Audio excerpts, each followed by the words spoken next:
You know, one of the things I wanted to say about this Squeezo too is they actually still have something similar. I don't think they call it Squeezo, but the difference is that a lot of the parts on the new one are plastic, and all the parts on this are metal. Some of them are like an aluminum type. I'm not sure what this is, but it's all metal, including the little mesh part here. I'll show you. See, that's metal too, and on the new ones it's like a red plastic. So, and the tub up here on the new one is plastic too. So it just goes to show you over the years how things change. So basically you just turn this nifty little handle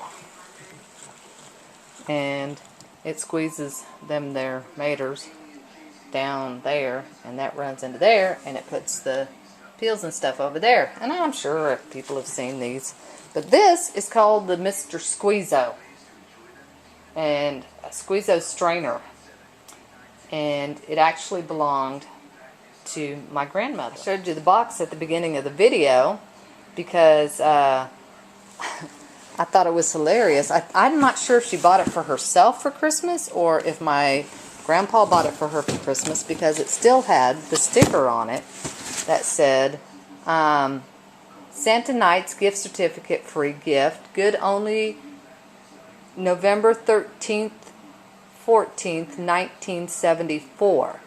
And it said deliver Santa in person.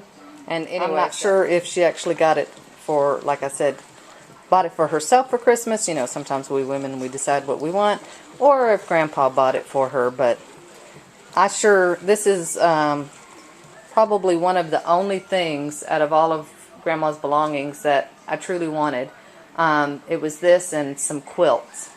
And my sister, who was the executor of the estate, was kind enough to let me have the couple of items that I wanted from Grandma. So anyway, I figure I'll put this to excellent use, and my grandkids have even turned the handles on this, so you're talking about several generations already turning the handles on the Squeezo, and I'm hoping that many more generations will if I take care of it and pass it down and they take care of it. But I'm making tomato sauce today, so canning it, so this makes pretty fast work of it. And a lot of times I'll take the peels and I'll cook them up with just a little bit of leftover juice and then blend them and make with sesame seeds and stuff, and then I make them into like a little dehydrated snack. They're actually very good.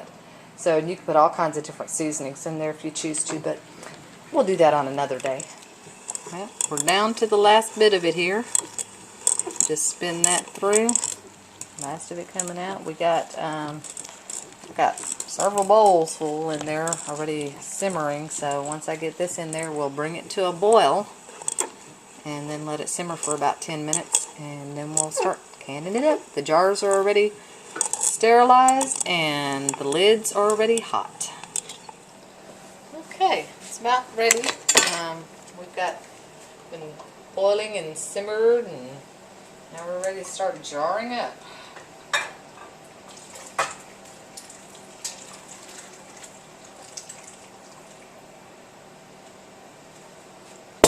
And I didn't put any seasonings in this because that way it makes it more versatile for me later. Sometimes I do make batches where I have herb seasonings in it, but this way I can use it for tiki masala, or I can use it for spaghetti sauce, or just whatever I want. Just makes it easier for me. So I'm going to put a teaspoon of salt in each one, and to increase the acidity, I'm going to go ahead and add a tablespoon of lemon.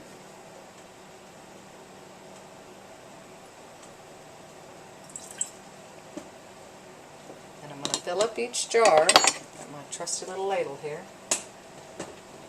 Fill each jar and leave a ½ inch of headspace. These were nice meaty tomatoes. So I could have cooked it down further to make it a little thicker, but again, I like the sauce like this because it just makes it so much more versatile. I can always thicken it if I want to later, but if I want to make a tomato soup or something, I've already got a good start to it right here.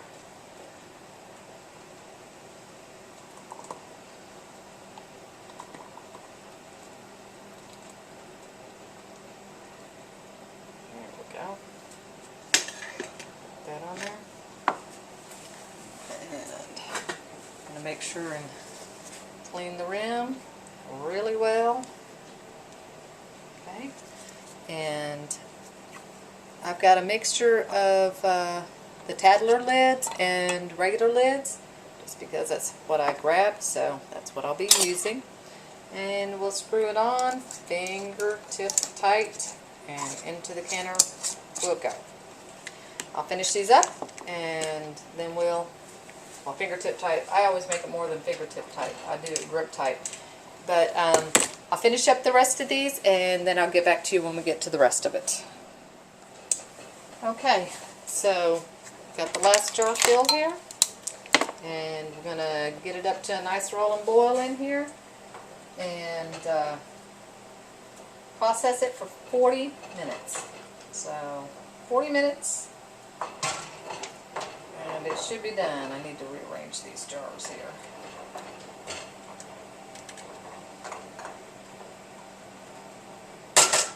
I didn't have a whole canner full. I had, I think 5, 6 jars here.